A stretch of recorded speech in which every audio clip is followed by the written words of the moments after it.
Sahil Babayevin nazir təyin edilməsindən sonra sosial sahədə aparılan islahatlar çərçivəsində bir sıra şəxslərin saxta yollarla pensiya və əlillik ödənişi aldığı müəyyən olundu. Bu hallar aşkarlanandan sonra həmin şəxslərin pensiyaları kəsildi. Ancaq islahatlar vaxtı real sağlamlıq problemi olan bəzi şəxslərin də pensiyalarının dayandırıldığı haqda iddialar yayılırdı.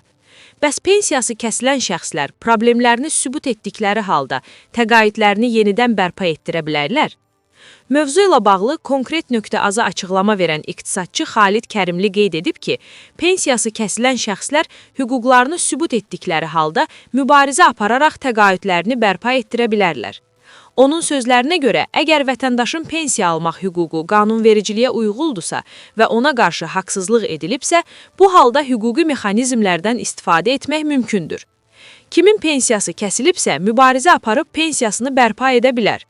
Bu onların qanuni haqqıdır. Əgər kəsilmə zamanı qanunsuzluq müəyyən olunarsa, pensiya yalnız bundan sonraki dövr üçün deyil, kəsildiyi əvvəlki müddətlər üzrə də bərpa ediləcək. Xalid Kərimli əlavə edib ki, Sahil Babayevin nazir olduğu dövrdə sosial təminat sahəsində qaydalar ciddi şəkildə dəyişdirilib. Bu dəyişikliklərin əsas məqsədi qanunsuz yollarla əlillik və pensiya ödənişi alan şəxslərin qarşısını almaq olub. Qanunsuz əlillik pulu alanların ödənişləri dayandırıldı.